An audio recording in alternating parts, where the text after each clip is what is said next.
ይግቡ በ45000 ካሬ ሜትር ላይ ወደ ተንጣለለው የፊሶን ሪል ስቴት እንኳን ደህና መጣችሁ።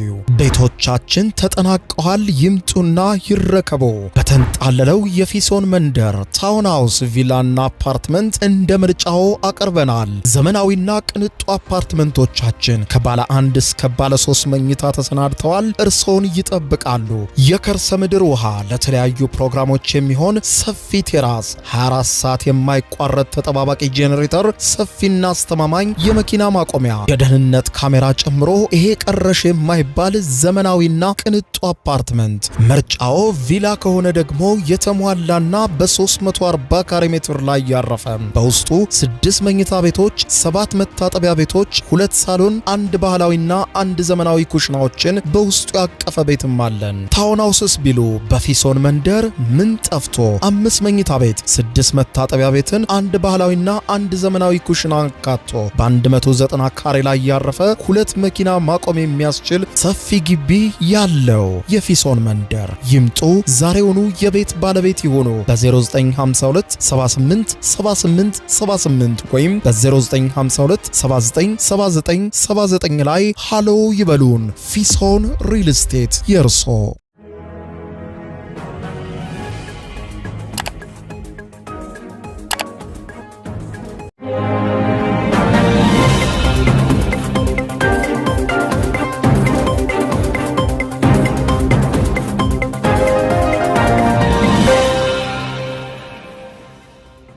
ጤና ይስጥልኝ ክቡራትና ክቡራን የዩቲዩብ ቻናል ቤተሰቦች፣ የሰዓቱን አጫጭር ሰበር መረጃዎች ይዤ ቀርብ ያለው። በርከት ያሉ ሰበር መረጃዎች በየሰዓታቱ ልዩነት ዩቲዩብ ላይ ሲጫኑ ቀድሞ ለእናንተ የማስታወቂያ መልእክት ወይም ኖቲፊኬሽን እንዲደርሷችሁ የዩቲዩብ ቻናሌን ሰብስክራይብ በማድረግ የደወል ምልክቷን መጫን አትዘንጉ። ወደ ሰበር መረጃው ስናቀና በቀዳሚነት የአሜሪካው ፕሬዝዳንት ዶናልድ ጄ ትራምፕ ፈጽሞ ያልተጠበቀ መግለጫ የሰጡ ሲሆን ኢራን በይፋ የዩራኒየም ክምችቷን አሳልፋ ለአሜሪካ ለመስጠት ተስማምታለች። ከዚህ በኋላ ኢራን ኒውክሌርም ላለማበልጸግ አምና ተቀብላ ለአሜሪካ እጅ ሰጥታለች። በሚቀጥለው ሳምንት ተአምር ታያላችሁ ብለዋል። ፕሬዝዳንቱ እጅግ አወዛጋቢ በሆነው በዋሽንግተንና በላስ ቬጋስ በሰዓታት ልዩነት ውስጥ በሰጧቸው 2 መግለጫዎች ላይ በአንዱ ላይ ኢራን እጇን ሰጥታናለች በማለት ቢናገሩም በአንዱ ላይ ደግሞ በሚቀጥለው ሳምንት የፊታችን ረቡዕ የተኩስ አቁሙ ይጠናቀቃል፣ ከዛ በፊት ኢራን እንድትስማማና እጇን እንድትሰጥ እጠይቃለሁ ብለዋል። ይህንን በተመለከተ አወዛጋቢ መግለጫቸውን በዝርዝር የማስደምጣችሁ ነው የሚሆነው። ኢራንም እንዲህ በተመሳሳይ እጅግ በርካታ መገናኛ ብዙሃንን ጉድ ያሰኘ መግለጫ ሰጥታለች። በኢራን ውስጥ የሚነበብ ታዋቂው ጋዜጣ ይዞት በወጣው ዘገባ መሰረት ባህሬን የምትባል ሀገር የለችም፣ ባህሬን የሚባለው ደሴትና ሀገር የኛ የኢራናውያን ሉዓላዊ መሬት ነው፣ ወደ እናት ሀገሩ ወደ ኢራን በቅርቡ ይቀላቀላል ሲል ነው የኢራኑ ጋዜጣ የዘገበው። የኢራኑ ጋዜጣ ባህሬንን አስመልክቶ ያወጣው መረጃ ባህሬኖችን ብቻ ሳይሆን መላው ዓለምን እያነጋገረ ይገኛል። መገናኛ ብዙሃንም በጉዳዩ ዙሪያ ሰፊ ዘገባዎችን ማውጣት ላይ ናቸው። በጉዳዩ ዙሪያ ሰፊ ዘገባ አስደምጣቸዋለሁ። በሌላ በኩል አሜሪካም ፎርድን ጨምሮ የመኪና አምራቾች የመሳሪያ ማምረት ስራ እንዲጀምሩ አስቸኳይ የሆነ ስብሰባ መጥራቷ ተዘግቧል። በስብሰባው ላይ ምን ተነሳ? ፎርድን ጨምሮ ሌሎች የአሜሪካ አምራች ኩባንያዎች በአሜሪካ መንግስት በኩል ምን ተጠየቁ? በዝርዝር የምታደምጡት ሌላኛው መረጃ ይሆናል። ቻይና አሁንም በድብቅ ኢራንን መርዳቷን ቀጥላለች የሚሉ የመገናኛ ብዙሃን ዘገባዎች በሰፊው መውጣታቸውን ቀጥለዋል።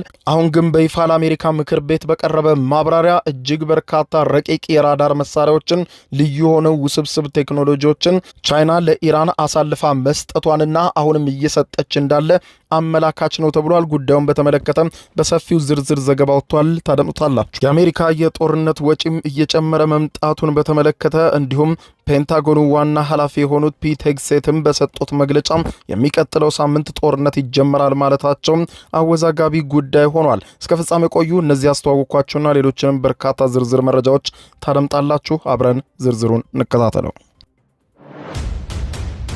በቅድሚያም የአሜሪካው ፕሬዝዳንት ዶናልድ ጄ ትራምፕ የኢራን ጦርነት በቅርቡ ያበቃል የሚለውን መግለጫቸውን አሁንም ቀጥለውበታል። በኢትዮጵያ ሰዓት አቆጣጠር ዛሬ ሌሊቱን ወይም በዩናይትድ ስቴትስ ደግሞ ምሽቱን በላስ ቬጋስ ከተማ በቲፕ ላይ ግብር የለም በሚል መሪ ቃል በተዘጋጀ የመድረክ ውይይት ላይ የታደሙት ፕሬዝዳንት ዶናልድ ጄ ትራምፕ ባደረጉት ንግግር በኢራን ያለው ጦርነት በጣም በተሳካና በተቀላጠፈ ሁኔታ እየሄደ መሆኑን ገልጸው በጣም በቅርቡ ጦርነቱ ሊያበቃ ይችላል አይደለም ሲሉ ተናግረዋል።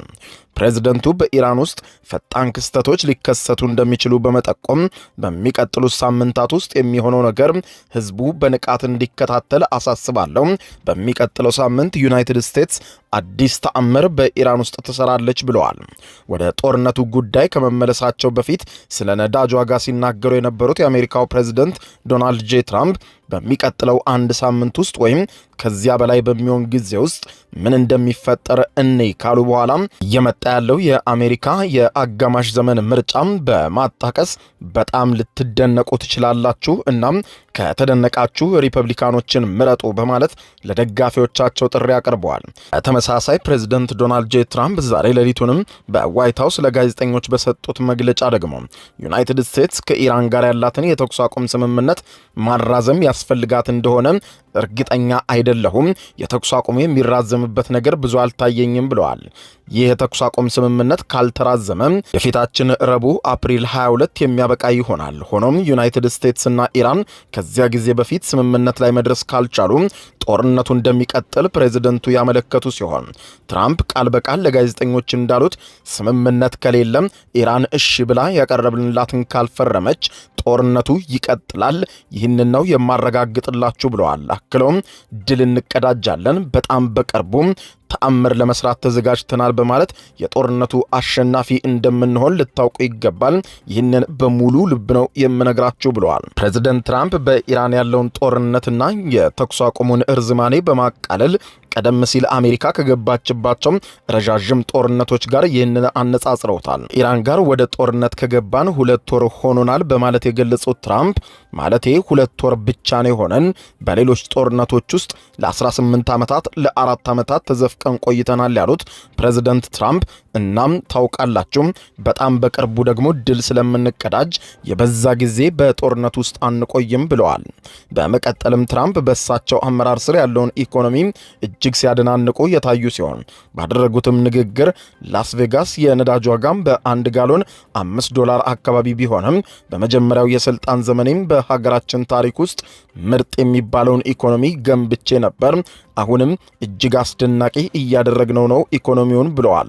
ወደ ውቢቷ ሀገር ኢራን ውቡ ቦታ ትንሽ ትኩረታችን ብንቀይርም ይህንን ማድረግ ነበረብን፣ አለበለዚያም መጥፎ ነገሮች ሊከሰቱ ይችሉ ነበር። ስለዚህም ወደ ውቢቷ ኢራን የምፈልገውን ፈልጌ አይኔን ጥያለሁ። ምን ስፈልግ እንደነበር የምትረዱት ከጦርነቱ በኋላ ነው ብለዋል።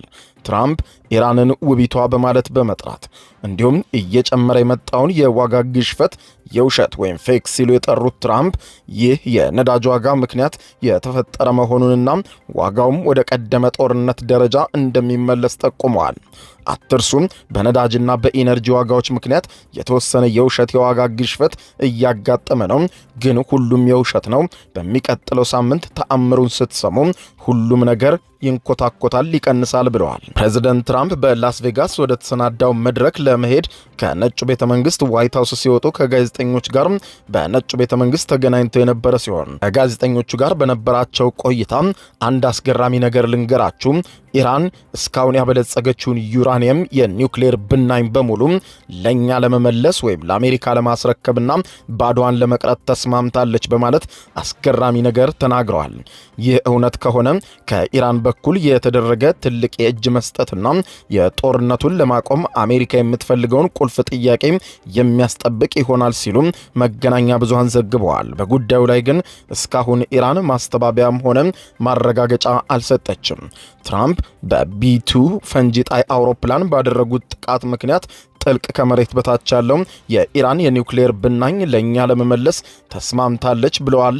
ትራምፕ የኒውክሌር ብናኝ ወይም ደግሞ ዩራኒየም የሚለውን ቃል ፕሬዝደንቱ ባለፈው ዓመት በአሜሪካ ጥቃት በተጎዱ የኢራን የኒውክሌር ጣቢያዎች ስር የተቀበረውን ወደ 970 ፓውንድ የሚጠጋ የበለጸገ ዩራኒየምን ለማመልከት የሚጠቀሙበት አጭር አገላለጽ መሆኑን ሲኤንኤን ዘግቧል። ኢራን የኒውክሌር ጦር መሳሪያ እንደማትፈልግና ፕሮግራሟም ለሰላማዊ ዓላማ እንደሆነ ደጋግማ ትናገራለች።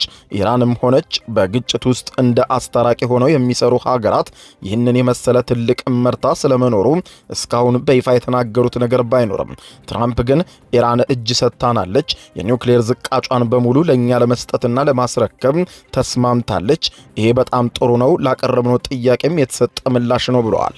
ትራምፕ ነገሩም በጣም የተወሳሰበ መሆኑን ገልጸው አክለውም እየጠበቅን ነው ብዬ አላስብም፣ በጣም በፍጥነት እየተንቀሳቀስን ይመስለኛል፣ ኢራን አሁን ሁሉንም ነገር ጨርሰዋለች ብለዋል ትራምፕ በዚሁ አወዛጋቢ መግለጫቸው። በነጩ ቤተ መንግስት ስለ ኢራን ያልተጠበቀ ዜና ከትራምፕ አፍ የሰሙት ጋዜጠኞችም ኢራን የበለጸገውን ዩራኒየም አሳልፋ ለመስጠት የእውነትም እንደሚሉት ተስማምታለች ወይም በምን ቅድመ ሁኔታ ተስማማች? ዝቃጩንስ መቼ አሜሪካ ትረክባለች? የሚለውን የተከታታይ ጥያቄ የቀረበላቸው የአሜሪካው ፕሬዝዳንት ዶናልድ ጄ ትራምፕ ለጉዳዩ ምላሽ ሳይሰጡ ቀርተዋል። ሲቢኤስ ኒውስ እንደሚለን ከሆነ ፕሬዝዳንት ትራምፕ የሚፈልጉትን የሚናገሩ ይመስላሉ በማለት ገልጾም በተለይም ከዚህ ቀደምም ስለ ኢራን የኒውክሌር ፕሮግራምም ትክክለኛነት የጎደላቸውን ተከታታይ መግለጫዎች መስጠታቸው ይታወሳልም ብሎታል።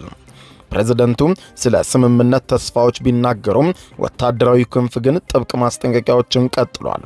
የዩናይትድ ስቴትሱ መከላከያ ሚኒስትር ፒት ሄግሴት በፔንታጎን መግለጫቸው የአሜሪካ ኃይሎች ከምንጊዜውም በላይ በላቀ ኃይልና በተሻለ የስለላ ደረጃ ትጥቃቸውን አጠናክረዋል ብለዋል። በሳኝ የሆኑ ባለ ሁለት አገልግሎት መሰረተ ልማቶች በቀሪው የኤሌክትሪክ ኃይል ማመንጫዎቻቸውን በኢነርጂ ኢንዱስትሪያቸው ላይ ተኩስ ለመክፈት አነጣጥረን ተዘጋጅተናል። ይህንን ማድረግ ባያስፈልገን እንመርጥ ነበር በማለት ገልጸዋል። የፊታችን ረቡዕ ተኩስ አቁሙ ይጠናቀቃል ያሉት የአሜሪካ መከላከያ ሚኒስትር ፒት ሄግሴት ተኩስ አቁሙ ሲጠናቀቅ እጅግ አውዳሚ የሆነ ጥቃት በኢራን ላይ ሲካሄድ ታያላችሁ ብለዋል። ሄግሴት አክለውም አሁን ያለው የአሜሪካን የኢራን ወደቦች እገዳም አሁን ባለው የተኩስ አቁም ወቅት የሚደረግ የትህትና ወይም ፖላይት የሆነ ባህሪ ማሳያ ብቻ እንደሆነና ትዕዛዝ ከተሰጣቸው የአሜሪካ ኃይሎች የኢራንን የኃይል ማመንጫዎች፣ የኢነርጂ ኢንዱስትሪዎችም ለአንዴና ለመጨረሻ ጊዜ ለማውደም ተዘጋጅተናል ብለዋል። በተመሳሳይ የዩናይትድ ስቴትስ ማዕከላዊ እዝ በኢራን ወደቦች ላይ የተጣለውን የባህር ላይ እገዳ ለማስፈጸም 12 መርከቦች፣ 100 አውሮፕላኖች፣ ከ10 ሺህ በላይ ወታደሮች በአካባቢው መሰማራታቸውን በምሽቱ መግለጫ መጠቆማቸው ይታወሳል። ይህ በዚህ እንዳለ ኢራን በአሜሪካና እስራኤል ጥምር ጥቃት ወታደራዊ ንብረቶቿ ላይ ከባድ የሚባል ድብደባ የደረሰባትና ከፍተኛ ውድመት ያስተናገደች ቢሆንም አሁንም በቀጠናው የሚገኙ የአሜሪካና የአጋሮቿ ኃይሎች አደጋ ላይ ሊጥሉ የሚችሉ በሺዎች የሚቆጠሩ ሚሳኤሎች እንዲሁም ካታ ለቁጥር የሚያዳግቱ ድሮኖች ክምችት እንዳላት አንድ ከፍተኛ የአሜሪካ ወታደራዊ የስለላ ባለስልጣን ለመገናኛ ብዙሃንና ለሕግ አውጪዎች ተናግረዋል። የመከላከያ የስለላ ኤጀንሲ ኃላፊ ሌተናንት ጀነራል ጄምስ አዳም በሰጡት መግለጫ ከኢራን ጋር ጦርነት ከጀመረ ወዲህ በኢራን የሚደገፉ የሺዓ ታጣቂዎች በአሜሪካ ኃይሎች ላይ በመቶዎች የሚቆጠሩ ጥቃቶችን መፈጸማቸውን ተናግረዋል። አዳም ስለ ተወካዮች ምክር ቤት የጦር ኃይሎች ንዑስ ኮሚቴ እንደገለጹት ከሆነ በአሁኑ ወቅት ከኢራን ጋር በተደረሰው ስለ ስሱ የተኩስ አቁም ምክንያት ቆም ያለው የአሜሪካና የእስራኤል የፈንጂ ድብደባ ዘመቻ በኢራን ወታደራዊ አቅም ላይ ከፍተኛ ውድቀት አስከትሏል ሲሉ ገልጸዋል። ይሁን እንጂ ከቅርብ ጊዜ የአሜሪካ የስለላ ግምገማዎችንና ዝርዝር መረጃዎች እንደሚያሳዩት ኢራን ግማሽ መሳሪያዎቿ ቢወድምባትም አሁንም በሺዎች የሚቆጠሩ የሚሳኤል ማስወንጨፊያዎችና ሰው አልባ በራሪ አውሮፕላኖች በከፍተኛ ክምችት እንዳላትም ተዘግቧል። ይህንን ተከትሎ መገናኛ ብዙሃን ስለ ሁኔታው በጻፏቸው መረጃዎችም ጦርነቱ ዳግም የሚቀሰቀስ ከሆነ ከፍተኛና አውዳሚ ጥቃቶች በሁለቱም በኩል እንደሚካሄድና መካከለኛው ምስራቅ የገልፉ ሀገራትም አሁን ያገኙትን እፎይታ በድጋሚ ወደ ሚሳኤል ዝናብ እንደሚቀየርባቸው አመላካች ነው ተብሏል። ይህ በዚህ እንዳለ የጦርነቱ መራዘም አሜሪካን የጦር መሳሪያ ክምችቷን እንደገና እንድትገመግም አስገድዷታል ሲል ዎል ስትሪት ጆርናል ዘግቧል። አሜሪካ እያካሄደች በምትገኘው ግጭቶች መካከል ወታደራዊ ምርቶቿን ለማሳደግ በማሰብ የአሜሪካ መከላከያ ሚኒስቴር ፔንታጎን ታላላቅ የሆኑ የአሜሪካ የመኪና አምራቾችን እንደ ጄኔራል ሞተርስ እንዲሁም ፎርድን የጦር መሳሪያና ወታደራዊ ቁሳቁሶችን በፍጥነት እንዲያመርቱ ጥያቄ እንዳቀረበላቸው ተዘግቧል። ጄኔራል ሞተርስ በጂ በጂኤም ዲፌንስ ክፍሉ በኩል ለፔንታጎን ወታደራዊ ተሽከርካሪዎችን አስቀድሞ የሚያቀርብ ተቋም ሲሆን ፎርድ ግን እስካሁን ምንም አይነት ትልልቅ ወታደራዊ ኮንትራት አልነበረውም። ጋዜጣው ማለትም ዎል ስትሪት ጆርናል እንደዘገበው ከሆነ ውይይቱ ከፍተኛ የሥራ ኃላፊዎችን ያሳተፈ አስቸኳይ ስብሰባ ሲሆን አሜሪካም በዩክሬን ግጭትና በኢራን ጦርነት ምክንያት የተመናመነውን የጦር መሳሪያ ክምችትን ለመተካት ስትጥር የሲቪል ፋብሪካዎች የጥይትና ሌሎችም ወታደራዊ አቅርቦቶችን ወደ ማምረት ሊቀየሩ ይችሉ እንደሆነና በምን ያህል ፍጥነት ይህንን ማድረግ እንደሚችሉ ያተኮረ አስቸኳይ ስብሰባ ነበር የተደረገው ተብሏል። እዚህ አስቸኳይ ስብሰባ ላይም ጂኢ ኤሮስፔስ እንዲሁም የተሽከርካሪና ማሽነሪ አምራቹም ኦሽኮሽ መሳተፋቸውን ዘገባው አመልክቷል። የዲትሮይት የመኪና አምራቾች የፈንጂ አውሮፕላኖችን፣ የአውሮፕላን ሞተሮችንና የጭነት መኪናዎችን ለማምረት የመኪና ምርታቸውን ባቆሙበት የሁለተኛው ዓለም ጦርነት ዘመን የነበረውን ቅስቀሳ በማስታወስ ባለስልጣናት ኢንዱስትሪውን በጦርነት ጊዜ ዝግጅት ላይ ለማስቀመጥ እየተንቀሳቀሱ መሆኑን ተጠቁሟል። በኢራን ላይ የሚካሄደው ጦርነት የአሜሪካን የጦር መሳሪያ ክምችት በእጅጉ አሟጧል ያለው ይሄው ዎል ስትሪት ጆርናል ዘገባ ዘመቻው በተጀመረ በመጀመሪያዎቹ 4 ሳምንታት ውስጥ የአሜሪካ ጦር ከ850 በላይ የቶማሃውክ ክሩዝ ሚሳይሎችን ተኩሷል። ይህ ፍጥነት በአንዳንድ የፔንታጎን ባለስልጣናት ዘንድ ከፍተኛ ስጋትና ድንጋጤ መፍጠሩን ባለፈው ወር በዋሽንግተን ፖስት ዘግቦት ነበር። አሜሪካ መከላከያ ሚኒስትር የሆኑት ፒት ሄግሴት ትክክለኛ የቶማሃውክ ሚሳይሎችን ቁጥር ይፋ ባያደርጉም ትንታኔዎች እንደሚያሳዩት ከሆነ ኦፕሬሽን ኤፒክ ፊዮሪ የተባለው በኢራን ላይ የተጀመረው ዘመቻ ከመጀመሩ በፊት የአሜሪካ የባህር ኃይል ከ4000 እስከ 4500 የሚደርሱ የነዚህ ሚሳኤሎች ክምችት ነበረው። በሌላ በኩል ፕሬዚደንት ዶናልድ ጄ ትራምፕ ለ2027 የበጀት ዓመት ከ1.5 ትሪሊዮን የአሜሪካን ዶላር በላይ የሆነ ክብረ ወሰን የሰበረ ግዙፍ ወታደራዊ በጀትን ጠይቀዋል። ይህም ዘንድሮ ከነበረው ወደ 1 ትሪሊዮን ዶላር የሚጠጋ በጀት ከፍተኛ ጭማሪ ያሳየ ነው ተብሏል። የቀረበው በጀት 1.1 ትሪሊዮን ዶላር በላይ መሰረታዊ የመከላከያ የገንዘብ ድጋፍና አሁን የሚካሄዱ ወታደራዊ ዘመቻዎች ጋር የተያያዙ ተጨማሪ ምደባዎችን ያካትታል ተብሏል። ከጦርነቱ ወጪ ጋር ተያይዞ የኮንግረስ አባል ማርጆሪ ቴይለር ግሪን በሰጡት መግለጫ እንዳሉት ከሆነ በኢራን ያለው ጦርነት ለአሜሪካ መንግስት በቀን 2 ቢሊዮን የአሜሪካን ዶላር እያስወጣው ይገኛል ብሏል። ነፃው የኦንላይን ክትትል ተቋም የሆነው ዎርስፔድ እንደገመተው ከሆነ ዋሽንግተን ጦርነቱን ከጀመረችበት ጊዜ አንስቶ ይህ ዘገባ እስከተጠናከረበት ሰዓት ድረስ ከ48 ቢሊዮን ዶላር በላይ ለቁሳቁስና ለወታደራዊ መሳሪያዎች አውጥታለች ተብሏል። በተያያዘ ሌላ ዜና ቻይና በኢራን ጦርነት ያላት ጣልቃ ገብነት የሰፋ እንደሆነ መገናኛ ብዙሃኑ እየዘገቡ ነው። ውጥረቱ ከኢራንና ከአሜሪካም አልፎ ሌሎች ታላላቅ ሀያላን ሀገራትን ያሳተፈ ይመስላል የሚለው የሲቢኤስ ኒውስ ዘገባ እንዳመለከተው ከሆነ ሩሲያና ቻይና በዩናይትድ ስቴትስ እስራኤልን ወታደራዊ ዘመቻን ለማዳከም ሲሉ ኢራንን ለመደገፍ ጥረት ማድረጋቸውን ቀጥለዋል ብለዋል። ጦርነቱ ከጀመረ ከጥቂት ቀናት በኋላ የአሜሪካ የስለላ ኤጀንሲዎች ግጭቱ አሁን ካለበት የጦር ሜዳ አልፎ የመስፋፋት አደጋ እንዳለው የሚያሳዩ ተጨባጭ ምልክቶችን አግኝተው መረጃዎችን ተንትነው ደርሰውበታል ብለዋል።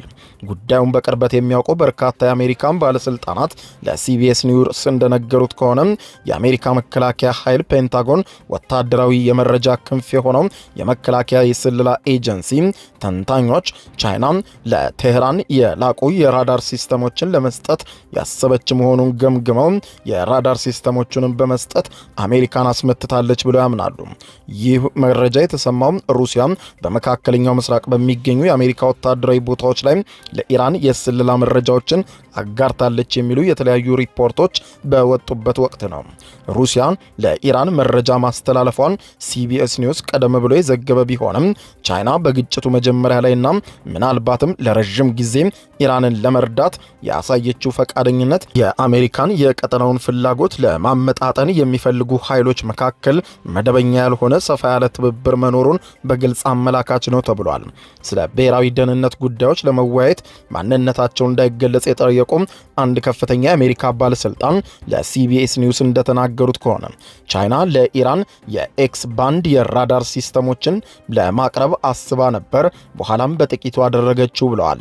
ይህ ቴክኖሎጂ ኢራን እንደ ዝቅ ብለው የሚበሩ አውሮፕላኖችንና ክሩዝ ሚሳኤሎችን የመሳሰሉ የሚመጡ ስጋቶችን የመለየትና የመከታተል እንዲሁም የማውደም አቅሟን በከፍተኛ ሁኔታ አሳድጎታል ብለዋል።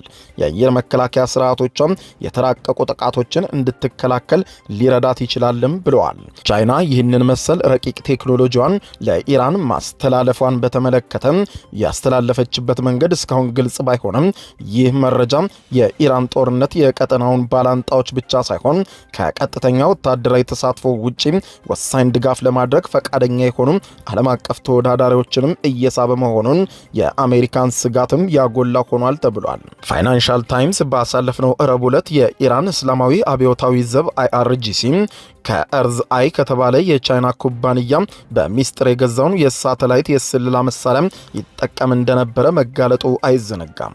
ጉዳዩን የሚያውቁ ባለስልጣናት እንደተናገሩት ከሆነ የአሜሪካ የስለላ ግምገማዎች እንደሚያሳዩት ከሆነ የቻይናና የሩሲያ ቀጥተኛና ከፍተኛ የሆነ ሚስጥራዊ ድጋፍ ባይኖር ኖሮ አሜሪካ ጦርነቱን እንዲህ ለ2 ወር አይራዘምባትም ነበር በማለት በቁጭት በዋሽንግተን በኩል እየተነሳ እንደሆነ አመላካች ነው። የአሜሪካ የስለላ መረጃዎች እንደሚያሳዩት ከሆነ ቻይና የአየር መከላከያ ስርዓቶችን ለኢራን ማስተላለፏንና ምናልባትም ቀጥተኛ ተሳትፏንም ለመደበቅ በሶስተኛ ሀገራት በኩል መሳሪያዎቹ እንደተላኩ በአሜሪካ በኩል ታምኗል ተብሏል። የቻይና መንግስት ማምፓድስ በመባል የሚታወቁ ከትከሻ ላይ የሚታኮሱ ጸረ ሚሳኤል ሲስተሞችን ለኢራን ማቅረቡን አመልክቷል። የቨርጂኒያው ዲሞክራት ሴናተር የሴኔቱ የስለላ ኮሚቴ ምክትል ሊቀመንበር ማርክ ዋርነር ቻይና አዳዲስ የአየር መከላከያ ስርዓቶችን ለኢራን ሰጥታለች የሚለውን ሪፖርት በጣም አሳሳቢ ነው፣ አስጨንቆኛል ሲሉ ገልጸውታል። ዋርነር ፌስ ደ ኔሽን ዊዝ ማርጋሬት ብሬናን በተሰኘው ፕሮግራም ላይ ራሳቸውን ለመደበቅ ይሞክራሉ። ቻይና ይህ የኛ የግል ሴክተር ነው ትላለች። በቻይና ውስጥ እውነተኛ የግል ዘርፍ የሚባል ነገር እንደሌለም ሁላችንም እናውቃለን። በቻይና ውስጥ ያለማንኛውም ኩባንያ የመጀመሪያ ታማኝነቱ ለኮሚኒስት ፓርቲው መሆን አለበት ብለዋል። መከላከያ ሚኒስትሩ ፒት ሄግሴት ሐሙስ ዕለት ስለ ስጋት ግምገማዎች ተጠይቀው ፕሬዝዳንት ትራምፕ ከፕሬዝዳንት ጂ ጋር በጣም ጠንካራና ቀጥተኛ ግንኙነት እየመሰረቱ ነው። ስለዚህም ይህ ሁኔታም በቅርቡ ይፈታል ብለዋል። ፕሬዝዳንት ትራምፕ በሚቀጥለው ወር በተደራራቢ ቀውሶችና ስትራቴጂካዊ ፍላጎቶች ምክንያት ከፍተኛ ውጥረት ባለበት የመሪዎች ጉባኤ ላይ ለመሳተፍ ቻይናን ይጎበኛሉ ተብሎ ይጠበቃል። ፕሬዝዳንት ትራምፕ ወደ ቻይና የሚሄዱበትን ሁኔታ አስመልክቶ በቀጣዩ ሳምንት ዝርዝር መግለጫ እንደሚሰጥም ተነግሯል። ቻይናና ሩሲያም በድብቅ ኢራንን እየረዱ ነው የሚለውን ጉዳይ በተመለከተ ቻይና ፈጽሞ ቅጥፈት በማለት ለ3 ጊዜ በተደጋጋሚ አስተባብላለች። ይህ በዚህ እንዳለ ኢራን ባህሬን የምትባል ሀገር የለችም፣ ባህሬን የኢራን ሉዓላዊ አካል ወይም ባህሬን የኢራን መሬት ናት ስትል ገለጸች። ከኢራን የተሰማውና በርካታ መገናኛ ብዙሃንን ክው ያደረገው ዜና እንደሚያመለክተው ከሆነ በኢራን ጠቅላይ መሪ ጽሕፈት ቤት የሚሾምለት በኢራን መንግስትም በሰፊው የሚደገፈው የኢራን ዕለታዊ ጋዜጣ የሆነው ካይሃን ባህሬን የምትባል ሀገር በምድር ላይ የለችም፣ ባህሬን የኢራን ሉዓላዊ መሬትና የኢራን ንብረት መሆኗንና ህዝቦቿም ወደ እናት ሀገራቸው ለመቀላቀል እንደሚፈለግ አስነብቧል። በመጀመሪያም ባህሬን የኢራን ነች፣ ባህሬን የሚባል ሀገር የለም፣ የኢራን አንድ አካል እንጂ በማለት ገልጾ እናም እዚያች ምድር ህዝቦችም ራሳቸውን እንደ ኢራናዊ አድርገው ነው የሚቆጥሩት እንጂ ፈጽሞ ባህሬናዊ አይደሉም በማለት ገልጿል። ፋርስኛ ይናገራሉ፣ ወደ ትክክለኛው እናት ሀገራቸውም ለመቀላቀል ይፈልጋሉ ሲል ነው ጋዜጣው በሰፊው የጻፈው። ጋዜጣው ባሰራጨው ዘገባ ላይ የተለያዩ የኢራን ከፍተኛ ባለስልጣናትን ያነጋገረ ሲሆን በረዥም ጊዜ እቅድ ባህሬንን ወደ ኢራን የማካተት እቅድ እንዳለም ዘግቧል። ካይሃን የተባለው ይሄው የኢራኑ ጋዜጣ አክሎም የባህሬን መንግስት በውስጥ ጉዳይ ጣልቃ ገብታለች በማለት ኢራንን ከሶ በተባበሩት መንግስታት ድርጅት ለኢራን ላይ ቅሬታ ማቅረቡን አስታውሷል። በሁለተኛ ደረጃ የባህሬን አሻንጉሊት ገዢዎች ሲል የሰየማቸው አሁኑን የባህሬን ገዢዎች አሁን ባህሬን የሚሏት የኢራን ደሴት በኢራን ላይ ለሚሰነዘር ወታደራዊ ጥቃት ለአሜሪካና ለኢራን አሳልፈው ሰጥተዋታል። ከራሳችን ደሴት ሆነው አሜሪካውያንና እስራኤላውያን እኛ ኢራኖችን አጥቅተውናል ብሏል ጋዜጣው። ስለዚህም ለስልጣናቸውን ከመነጠቅ ባለፈ ለፍርድ ቀርበው ይቀጣሉ ሲል ነው ጋዜጣው የሰላ ትችቱን በባህሬን ላይ ያቀረበው። ጋዜጣው ጉድ ያሰኘ ዘገባውንም ሲደመድም ባህሬን የምትባል ሀገር አሁን ላይ የለችም። ባህሬን የምትባለው ሀገር የኢራን ሉዓላዊ ግዛት ወይም መሬት ናት። በቀጥታም በተራዘመ ዓመትም ቢሆን ወደ እናት ሀገሯ ኢራን መቀላቀሏ መሬቷ አይቀርም ሲል ዘግቧል። ኢራን ባህሬን የኔ ናት፣ ባህሬን የሚባል ሀገር የለም ስለሚለው አስተያየቷና የጋዜጣውን ዘገባ በተመለከተ ከባህሬን በኩል የተሰጠ ይፋዊ ምላሽ እስካሁን ድረስ የለም። በመጨረሻም የአሜሪካው ፕሬዝደንት ዶናልድ ጄ ትራምፕ በእስራኤልና ሊባኖስ መካከል የተኩስ አቁም ስምምነት መደረጉን ይፋ አድርገዋል። ፕሬዝደንቱ በማህበራዊ ትስስር ገጻቸው ትሩዝ ሶሻል ላይ ሌሊቱን ባሰፈሩት መልእክት ከሊባኖሱ የተከበረው ፕሬዝደንት ጆሴፍ አውንና ከእስራኤሉ ጠቅላይ ሚኒስትር ቤንያሚን ኔታንያሁ ቢቢ ጋር መልካም የሆነና ጥሩ ገንቢ ውይይት አድርጌያለሁ ብለዋል። አክለውም እነዚህ ሁለት መሪዎችም በሀገሮቻቸው መካከል ሰላምን ለማምጣት ሲሉ በዛሬው ዕለት ከምሽቱ ጀምሮ በይፋ የ10 ቀናት የተኩስ አቁም ለማድረግ ተስማምተዋል ብለዋል።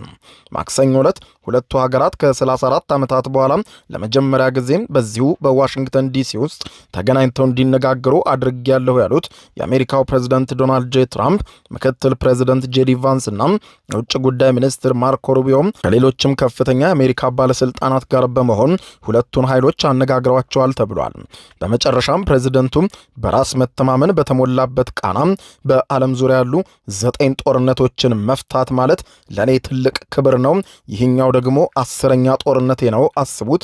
ስለዚህ ይህንን ሰላም እውን እናድርገው ጌት ኢት ዳውን በማለት መልእክታቸውን አጠቃለዋል። በሊባኖስና በእስራኤል መካከል የተደረገውና ለ10 ቀናት የተወጀው የተኩስ አቁም በፓኪስታን አደራዳሪነት ከዚህ ቀደም በተደረገው የመጀመሪያው የኢራንና አሜሪካ የተኩስ ማቆም ስምምነት አካል እንደነበረ የኢራን ውጭ ጉዳይ ሚኒስትር አስታውቀዋል። ሚኒስትሩ ቃል አቀባይ ኢስማኤል ባቃይ እንደገለጹት ኢራን ገና ከጅምሩ ሊባኖስን ጨምሮ በመላው ቀጠና በአንድ ጊዜ የሚተገበር የተኩስ አቁም እንዲኖር አስፈላጊነቱን አበክራ ስትጠይቅ እንደነበር ተናግረዋል።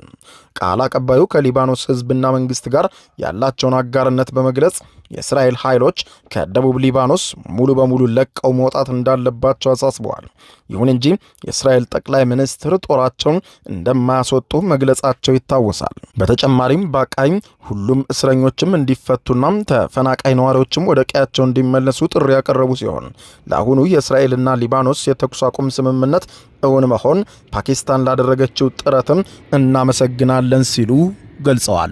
ክቡራን አድማጮች ለሰዓቱ ብታደምጧቸው መልካም ናቸው ያልኳቸው አጫጭር መረጃዎች የሰማችኋቸው ናቸው።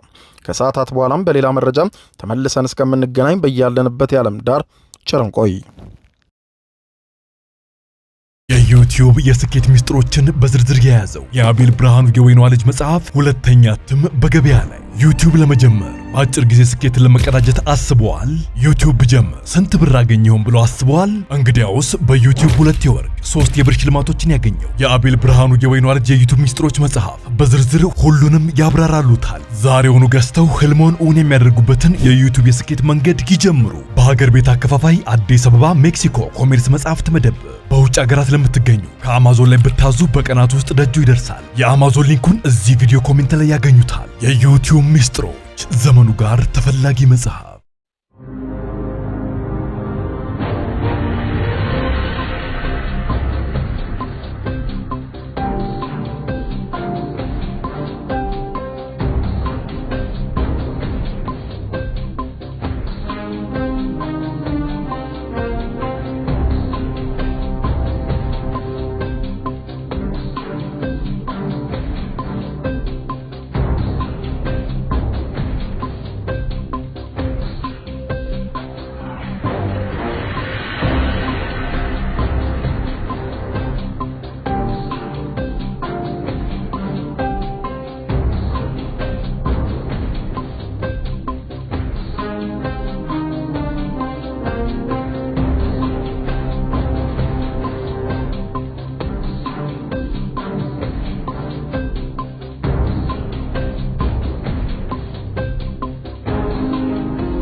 ይግቦ በ45000 ካሬ ሜትር ላይ ወደ ተንጣለለው የፊሶን ሪል ስቴት እንኳን ደህና መጣችሁ። ቤቶቻችን ተጠናቀዋል። ይምጡና ይረከቡ።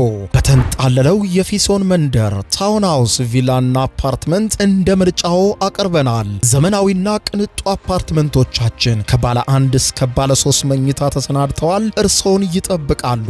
የከርሰ ምድር ውሃ፣ ለተለያዩ ፕሮግራሞች የሚሆን ሰፊ ቴራስ፣ 24 ሰዓት የማይቋረጥ ተጠባባቂ ጄኔሬተር፣ ሰፊና አስተማማኝ የመኪና ማቆሚያ፣ የደህንነት ካሜራ ጨምሮ ይሄ ቀረሽ የማይባል ዘመናዊና ቅንጡ አፓርትመንት። ምርጫው ቪላ ከሆነ ደግሞ የተሟላና በ340 ካሬ ሜትር ላይ ያረፈ በውስጡ 6 መኝታ ቤቶች፣ 7 መታጠቢያ ቤቶች፣ 2 ሳሎን፣ 1 ባህላዊና 1 ዘመናዊ ኩሽናዎችን በውስጡ ያቀፈ ቤትም አለን። ታውን ሃውስስ ቢሉ በፊሶን መንደር ምን ጠፍቶ 5 መኝታ ቤት፣ 6 መታጠቢያ ቤትን፣ 1 ባህላዊና 1 ዘመናዊ ኩሽና አካቶ በ190 ካሬ ላይ ያረፈ 2 መኪና ማቆም የሚያስችል ሰፊ ግቢ ያለው የፊሶን መንደር። ይምጡ፣ ዛሬውኑ የቤት ባለቤት ይሆኑ። በ0952 78 78 78 ወይም በ0952 79 79 79 ላይ ሃሎ ይበሉን። ፊሶን ሪል ስቴት የርሶ